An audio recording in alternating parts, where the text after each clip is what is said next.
gapfuye ni nyaho gapfuye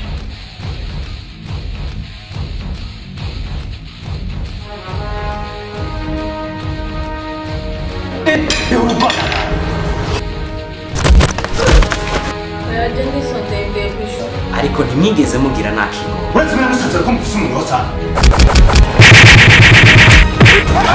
byose umuntu wese ukamamana nyinyi nimeshawaambia kama ni mkuu wa sazi msikie ndarababwiye ko ibi byagenze